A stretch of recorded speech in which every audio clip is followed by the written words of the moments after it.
brothers and sisters. This is Brother Elihu coming to you from Baltimore, Maryland. I want to address a couple of issues real short because you guys, you slipping. You slipping. All right? The Putin, the game and the role that they have Putin playing is nothing but Hegelian dialectics. Okay, I made a video on understanding Hegelianism. All right, and Hegelianism is when you bring together two opposing forces. Okay, but really the two opposing forces is nothing but a means of bringing about the desired effect, the hidden effect. Okay, it's and they refer to it as thesis, antithesis, solution. Okay, so then United States represents thesis. Okay, the role that Putin is playing now represents antithesis. Okay, but the desired effect is nothing but one world government. Okay, one world government. You're just being played. Okay, you're just being played. Putin is part of the trilateral. Okay, he's part of the trilateral. Don't forget, you got America, Israel, Britain, and Russia. All right, all these motherfuckers are nuclear weapon holders. All right, they're all part of the Anglo-Saxon Zionist rule for world domination. Okay, you think now in the late stages of the game they're going to sit there and allow this motherfucker to take the position and the stance that he's taking right now? These all motherfuckers are agents and minions of Rothschild. Okay? His ass would be assassinated or overthrown. Don't forget, these motherfuckers have been the orchestrators of every revolution since the French Revolution. Okay? Around 1780. Okay? Right after Napoleon Bonaparte ass finished doing his little bullshit. Okay? So don't fall for the bullshit. He's simply playing a role in a Hegelian dialectic orchestrated strategy. All right? That's all it is. Okay? Because right now, listen, these motherfuckers are seeing that there's an opposition that exists out here. That a lot of the people are awakening. All right, unfortunately, not enough, but there are some people awakening, and each day they're awakening more and more each day.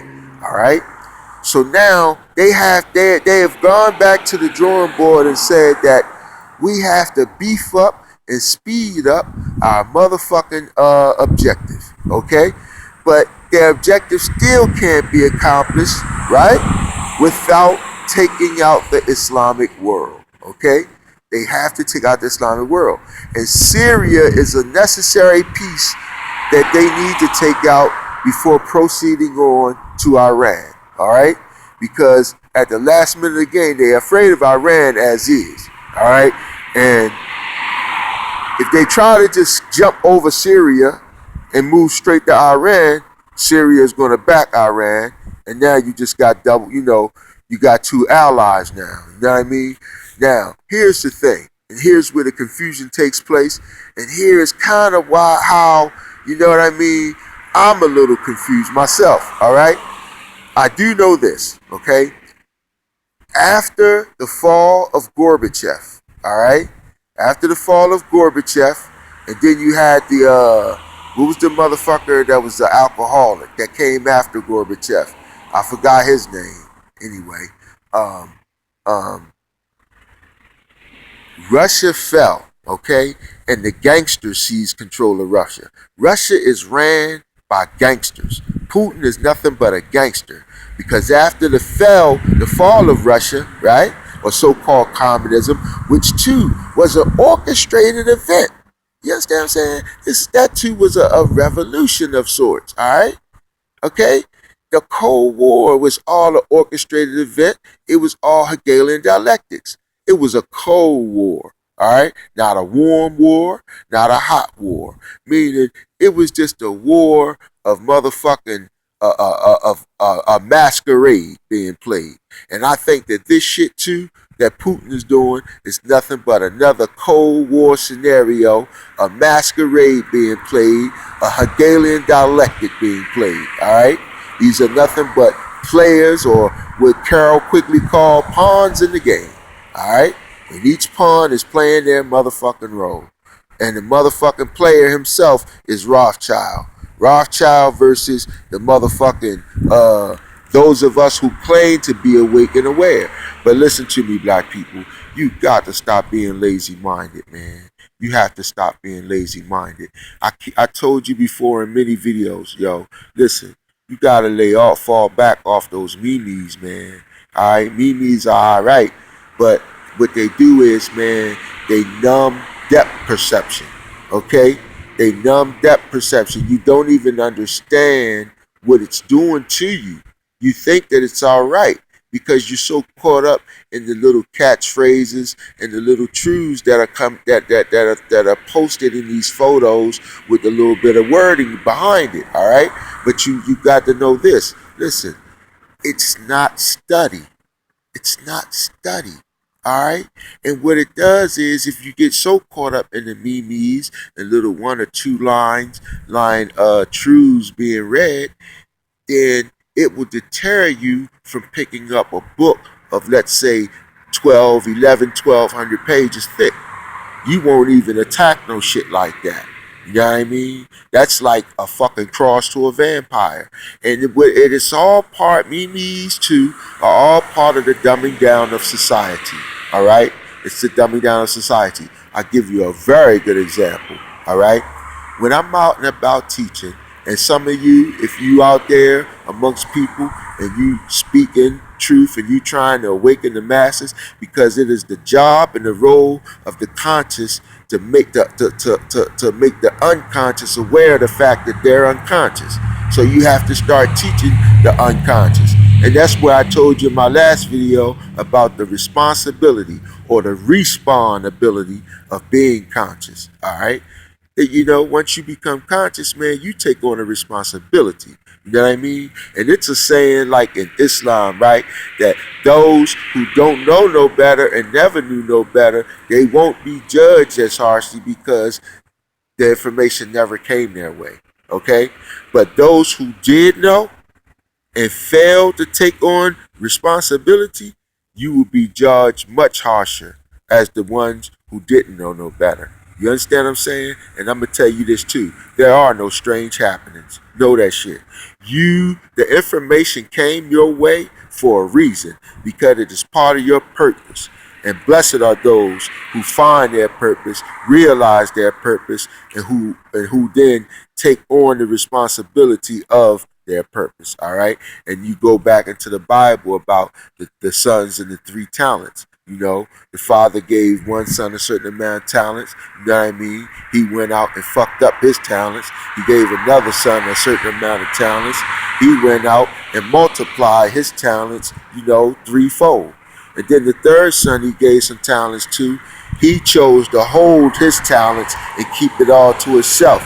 He was too scared to risk investing his talents. You know what I mean? And he was too scared to spend or use or practice and utilize his talents. So he just held it and kept it all to himself in a selfish manner, right? And he punished that son just as harsh. He punished that son the worst out of the 3. He didn't even punish that son as hard as he punished the one who did at least gamble with his talents and ended up losing it all. You know what I mean? You could kind of use a comparative analysis for that son who gambled his talents and lost it all, to an individual who had talents. He got conscious. He went out there. He spread his consciousness, and he was killed. You know, or he was thrown in jail. The John the Baptist piece, or the Malcolm X piece, or the Steve Coakley piece, or the Dr. York piece. That's that son. And then the son who went out and multiplied his talents 3-fold, he was successful in his endeavors. You know what I'm saying? And you can equate that to, let's say, a Dr. Claude Anderson or Amos Wilson. you know what I mean, who utilized their talents and did a job well done. And then you can equate the son who kept his talents all to himself, who was scared to do anything with it, you know what I mean, to the individuals in the so-called conscious movement who don't do shit but just hang on Google Plus, post memes. They ain't out in the street laboring relentlessly amongst their brethren, okay? With the information that they know. They have not took on no type of responsibility to having being made conscious. And your consciousness was given to you, and you were picked and chosen. Your name was written, okay? As Nas say, it was written that you would be one of the enlightened ones, okay? But you chose to just be selfish with it. Keep it amongst yourself. Just have little jive-ass conversations amongst 2 or 3 people at your workplace or 2 or 3 people that you know in your neighborhood. That's not enough. That's not enough. Okay? You were picked and chosen to be a messenger, to be an angel, to be a melech. A melech, okay? An angel. An angel means messenger. And that's why it says, and the angel of the Lord came before me and said, all right, because there's angels and then there's fallen angels, all right? But whenever an angel came to a so-called prophet, you know, you could be picked and chosen as being made a prophet, but you will never ever fulfill your obligation and your purpose because you're keeping your talents to yourself. Okay? To yourself. You refuse to make your life a living sacrifice for your people, but yet you claim to be pro-black. All right? You have to be careful of that shit, man. And you will be judged and held in great error. In great error. The charges against you shall be severe. All right? Because you did not take your rightful place in the affairs of God and men. All right? Okay? And that's why the Bible says it'll only be 144,000 of us. You know what I'm saying? That will be aiders in bringing about our victory and laying the stage for, you know, the heavenly host and Yahshua or whatever, the last prophet that's going to come, that's going to really set the shit straight and kick the shit off and help us bring about our victory. You understand what I'm saying? So you have to take your rightful place amongst the 144,000 and be counted amongst saints. You dig what I'm trying to say? You know what I mean? So that's very, very important. But yeah, man, you gotta remember, they all trilateral, man. They all trilateral. Putin and Russia too. Even though Russia was seized and controlled by gangsters, alright? When they did the shit, you gotta remember, these motherfuckers are picked and chosen. Listen, in the world of Rothschild, in the world of this New World Order shit, in the world of this Illuminati campaign, which has been in effect since 1776, shit don't happen, shit gets done. Shit don't happen, shit gets done. There are no strange fucking happenings when you see shit taking place. Alright? This shit is all orchestrated, it's all planned, it's all, you know what I mean, part of a grand design. Like Bush said in his little speech when he's president, we're part of a big idea, a grand design, a new world order. You know, and he said, which shall be successful, and we will. He said that shit. You know what I mean? So this is not no strange happenings, okay? The position that Putin is taking right now, you know what I mean? His bombing of so-called ISIS and killing a few Americans. This is all to keep the illusion going, okay? Keep the illusion going. It's all part of the plan to keep you confused so you don't know what the fuck is going on. You know what I mean? So now you got all these motherfuckers cheering Putin all of a sudden, right? And I like the shit he's doing. But I just hope, you know what I'm saying, that because Russia is now in the hand of gangsters, gangsters seize control of Russia. Remember, when they got control of Russia, they start selling off surplus weapons to the black market, the fucking drug dealers, all kinds of shit. They were selling subs, Russian surplus subs to drug dealers. They were selling motherfucking RPGs, rocket propelled grenades to motherfuckers in Africa and all over the Islamic State. They were selling motherfucking surface-to-air missiles, surface-to-surface missiles, all kinds of surplus weapons from the so-called Cold War, okay? But you remember, Russia and the United States only utilized and created the crisis of a Cold War because it was at that time that the motherfucking uh, uh, alien opposition force made itself known. Celestial spaceships start coming along, and these motherfuckers were like uh, uh, uh, disabling nuclear motherfucking. They were going to nuclear power plants, disabling shit. They was going to naval bases that had navy ships with nuclear weapons on them and hitting them with beams of light, dismantling shit. You know what I mean? And all that kind of shit, man. You know what I'm saying? So they used the Cold War, a crisis-created event, to justify using motherfucking getting Congress to release some funds, right? So that they can build that Star Wars shit. It told you that Star Wars was a strategic defense initiative to prevent being attacked by Russia by way of a missile. Russia didn't have no nuclear capability or missiles at that time, and I don't think they still do. That can leave Russia and reach the United States. I gotta get on this bus. Hold on, I'm gonna pause it, but if I lose a pause, I'll make a number 2. Okay, not sure where I left off, but I think I left off talking about Russia. All right. So yeah, Russia has seized control of the gangsters that seized control of Russia. All right. But I think if the overthrow of Russia, when the gangsters seized control of Russia, I'm not sure if the motherfuckers just did a power move on their own, or whether that too coup or revolution was an orchestrated event too by the motherfucking Illuminists. You know what I'm saying? So, I gotta, even though, cause some of his actions some of the shit that he do, confused me a little bit. You know what I'm saying? But I gotta go with history. I gotta go with the fact that ain't no strange happenings. That overthrow too was a motherfucking organized, designed revolution and coup by the motherfucking Illuminists, and that poop motherfucking ass too is part of the goddamn program and strategy for motherfucking Anglo-Saxon Zionist rule. Because shit, Russia, check this out, the motherfuckers been part of the trilateral since 1975. You dig what I'm saying? They've been part of trilateral from 1975. The only shit that changed in that original 1975 Rockefeller plan, Rockefeller's Zbigniew Brzezinski, they was the orchestrators of that shit. Study a man named Zbigniew Brzezinski. It's spelled Zbigniew, Zbigniew, and Brzezinski, Brezinski. All right, he was Rockefeller's right hand man. As a matter of fact, it was 3. It was Zbigniew Brzezinski, Rockefeller, and Kissinger.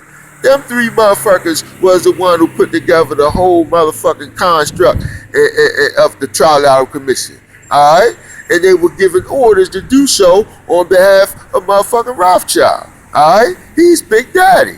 You dig what I'm saying? But these are the 3 motherfuckers who organized the Trilateral Commission. But the third member originally was Japan. But Japan, like I said, they ain't demonstrate the wherewithal to hold a seat. You know what I'm saying? Guys, you gotta remember, Japan ain't nothing but a goddamn island. Alright? Japan is nothing but a goddamn island. And for real, they was originally given the motherfucking position out of sympathy. Out of sympathy of having 2 goddamn atomic bombs dropped on their ass. But at that time, they was doing a whole lot of innovative shit. Because you gotta remember, any motherfucking nation or group outside of the European Union made their move within the last motherfucking 50 years. As far as bursting out on the world stage and really, trying to demonstrate and show themselves as being, a superpower or a power. You know what I mean? Because at the time, you gotta remember, 50 years ago was a goddamn race. Every country 50 years ago, every country was racing to get hold of nuclear warhead capability. That was what was going on 50 years ago. All right, and Japan was showing that they was in the race. But China beat their ass. China beat their motherfucking ass. And China not only beat their ass as far as getting hold of nuclear capability, you know what I'm saying? But they also beat their ass as far as having a bigger standing army, weapons program as far as a navy, you know what I mean? All that kind of shit, you know? Now, I'm gonna address the second part. I'm gonna get off of that. Okay, so, but remember, that's Hegelian dialectics. Don't be tricked just because Putin is saying certain shit or whatever.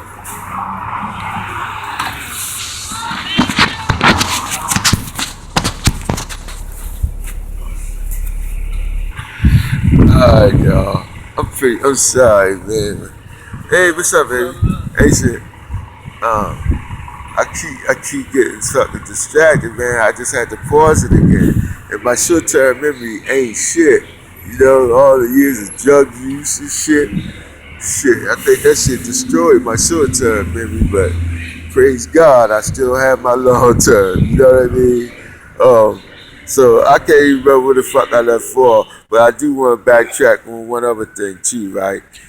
Look, when I'm out and about like teaching and stuff and amongst the people, and it's probably happens to a lot of y'all too, right? When y'all out and about, if any of y'all are real serious laborers, okay, if any of y'all are real serious laborers, you know what I mean? In other words, you ain't got no hang up or no qualms about opening your goddamn mouth, which I think is probably few to none of y'all out there, because I still can't get hardly any of y'all to make no goddamn videos and talk to your own goddamn people. You rather sit there and post some goddamn one-line memes all goddamn day. You know what I mean? Like you too half-ass, jive-ass playing dress-up as far as being a conscious revolutionary. You know what I mean? Revolutionaries speak to the people, man. Revolutionaries don't goddamn post no memes. Fucking Stokely and Carmichael ain't post no memes. He spoke to the people. Yeshua spoke to the people. And revolutionaries also, they move around speaking to the people. Here, there, everywhere. You know, Yeshua traveled from Nazareth to Galilee to Judea to Bethlehem, speaking to the people. You know what I'm saying? You got to go wherever the people are. You know what I mean? You got to find your people. And also his last instruction to his disciples was, go out and seek only and find the lost sheep of the house of Israel. Find them. Seek out and find the ones that are asleep, the ones who are lost, and try to awaken them. But know this, you're going to have to talk to 100 of them just to wake up 3. But that's all right. You know what I mean? That's all right. Because those 3 are the ones who was meant to wake up. Anyone who responds and wake up to any kind of message that comes from those who have been chosen to be angels of the Lord. You understand what I'm saying? Angel means messenger. You understand? Anyone who wake up as a you know what I'm trying to say, as a result of us speaking and trying to awaken our people, man, that's all fine and dandy. Because, you know, if you know also in the scripture, it talks about the shepherd that had sheep. And one of the sheep strayed away. And the shepherd left the whole flock to go find that one sheep. And that's how our God feels about us, man. It's not the least of one of us just as valuable as the whole. You understand what I'm saying? You know? And then, man, some of y'all dumbass niggas out there, man, y'all talk about religion this and, you know, ain't no God. You know, the Bible ain't shit. The Bible, man, listen, ain't no white people write no goddamn Bible, okay? Ain't no white people write no Bible, yo. The Bible was written by blacks. The Bible comes from the Dead Sea Scrolls, which predates goddamn the Council of Nicaea in 325 and predates 1611 when King James tried to, you know, change certain shit in the book. But if you had basic knowledge of self, and if you did some study outside of the Bible as far as the origins of the Bible, you know what I mean? What books were left out of the Bible? You know what I'm saying? You could pretty much figure out real easy, yo. Real fucking easy. What shit was changed, and the shit that you can recognize as being changed, it's easy to put back in its proper perspective. They ain't changed the shit that hard. You know what I mean? If you just start out with the basic premise of knowing that the book was written by our ancestors for us, by us, to protect us, to save us. The book is about this. The book is a violent book. It's about war. It's about Israel being the chosen people of God. God chosen us above all other nations. He made a contract with us called a covenant, all right? In which he would have our back if we had his back. You understand that? But we kept on being disobedient. We kept on being fucking up. We kept on way the fuck back then, basically doing and having the same mindset as now. Alright? We kept on allowing other outside groups to influence us and choosing their ways because we felt as though that the lifestyle that God had chose for us and the Levitical laws that he laid down for us was too strict. And that's basically the same attitude that Lucifer had in heaven. He wanted to break off and do his own thing, to be so-called free. You understand that? But you don't even understand why you in the situation of this so-called physical existence in the first place. If you were here because you fell from grace, you debased yourself from God through sin, through disobedience. And every prophet that he sent to you, but his mercy endures forever. And so he sent you prophets, prophet after prophet after prophet. Okay? And he told each prophet, he gave each prophet instructions before he sent them along on their mission. He said, look here, Ezekiel, look here, Jeremiah, look here, Isaiah. He said, go amongst your people and tell them this. Tell them that they out there fucking up, you know, that don't think for 1 minute that I don't see the shit that they out there doing, right? And he told them, and also tell them that if they was to cut the shit out right now and change their ways and come back to the law and come back to me, okay, I will forgive them of the shit that they out there doing, and we can get back to taking care of this cracker, all right, and this adversary, okay. That's what he told every prophet out there, all right. But he also told them this. He said, listen, don't be afraid of them. They got hard hearts, and they are a rebellious house. He told them, but I made your countenance strong, like theirs. Meaning, he get like me. He gave me a face, a hardcore face. A face that ain't soft. You know what I mean? A face that ain't gonna have them feel as though they could just run all over me. He said, I gave you a strong countenance. He told that to Ezekiel, Jeremiah, Isaiah, all of them. He said, do not be afraid of them, because they'll try to devour you, but don't be scared of them, for they're a rebellious house. All right? And that's what he told them all, man. He said, I sent one amongst them that looks like them, that talks like them. And see, people actually, get hung up about me cursing. They get hung up about my gangster look. They get hung up about my speech, okay? But listen, man, I'm sent by God, and I'm formed and made a certain kind of way, especially for this day and time, to reach the lost sheep of the house of Israel. All right? He got other messengers such as myself. I'm not the only one. He got Farrakhan's for the ones who will subscribe or desire or appeal to that type of individual.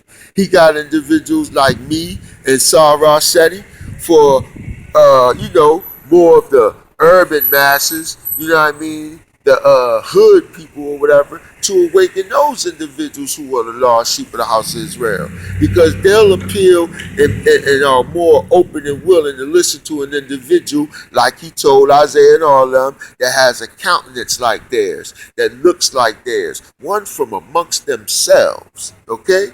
Once that they remember used to be on drugs or used to be going to jail or selling drugs or whatever, to change us around 360 and then give us this super dynamic oration, you know what I mean, so that we can communicate to our people, all right? To prove that he is God. To prove that he is God. So you need to really understand what this whole dynamic is all about, all right? Who you are, what that book is, man. All they did was they Dead Sea Scrolls written by Essenes, which was a sect that fled to the mountains during the time around 175, during the time of Matthias Maccabees and his son Judas Maccabees. You understand what I'm saying? When they were under Roman occupation and had began to put together an armed revolt against these motherfucking crackers. And the Essenes were sort of like the priest class who didn't sell out like the Sadducees and Pharisees of the day, but they held true to the law. And they left along with Matthias Maccabees and a bunch of the others who kept the law. Okay? Who kept the law. Download a PDF on the Dead Sea Scrolls, the whole entire thing. If you try to do it by phone, you're only going to get a partiality of it, of a bunch of indexes and portions of what it contains. If you use a laptop, you'll be able to download the entire Dead Sea Scrolls on a PDF. And amongst it are some of the text on is the fragments put together on the community, the rules of the community. They had communities back then, man, of the righteous law keepers and the individuals and rules on individuals who wanted to come out like I told you, like the appeal was made to the people through by way of the prophets that if you was to change your ways and come on back home and stop all that foolishness, you know what I mean? We will embrace you. You know what I mean? We will show you mercy. You know what I'm saying? And they have rules for individuals who was to come from out amongst that madness back home into the flock. You understand what I'm saying? So look, Israel, we are one people, we are Zion. Do not think that you have to be a part of one of those GOCC groups, RSPUK. I don't even know if I got them damn letters right. You know, any of them I don't even want to insult them. You know, because I call them, one of them just remind me of Grandmaster Flash and Furious 5, little get up they wear. Grandmaster Fly niggas, Furious 5 niggas. You know, don't think you gotta be caught up in all that shit, man. That's not Israel. That's not Zion.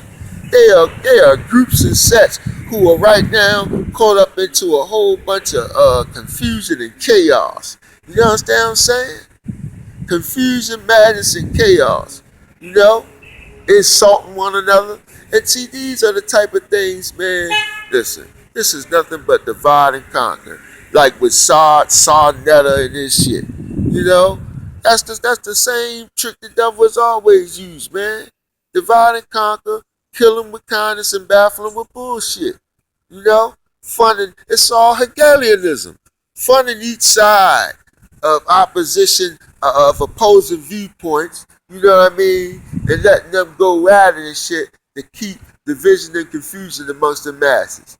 Alright? And to give a false representation of what being a Hebrew Israelite is really all about. And it's about us. It's about black people. It's about descendants of slaves throughout the world. Alright? It ain't about all black people. It ain't about Nigerians. I gotta make a video on our whole entire sojourn, who we are, and how to identify and know who we are. Because that chart about the 12 tribes of Israel, that's a false chart, and it's doing a lot of harm and danger to black people because it is preventing us from really coming home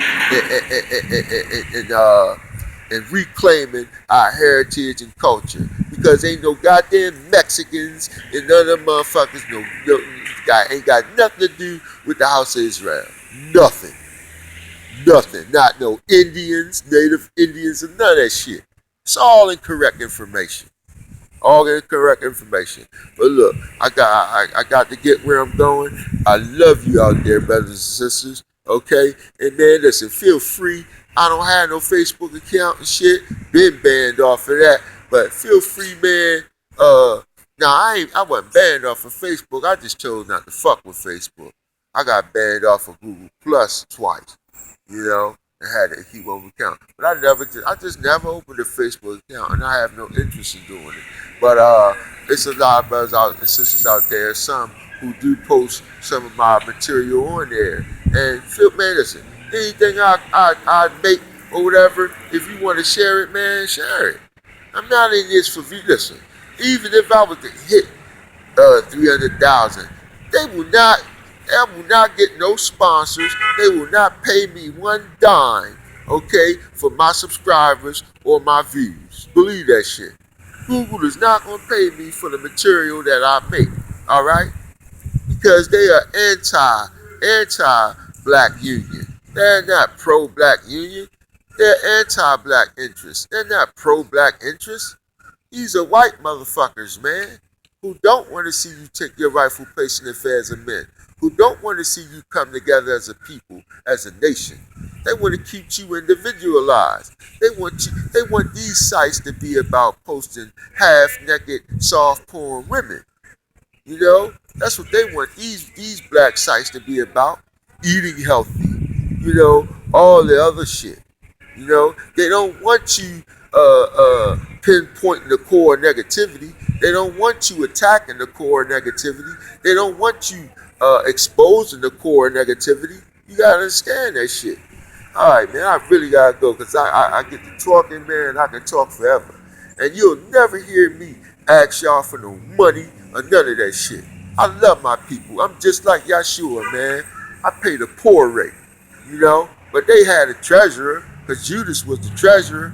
But you know, if anybody would just say, here, brother, here's to help you out or whatever, I'll accept it humbly. Humbly. But you will never hear me ask, because my Lord takes good care of me. He takes care of all my wants. I want for nothing. You know, and I hold my Lord and my God in high reverence. All right? This brother Elihu ill. Peace.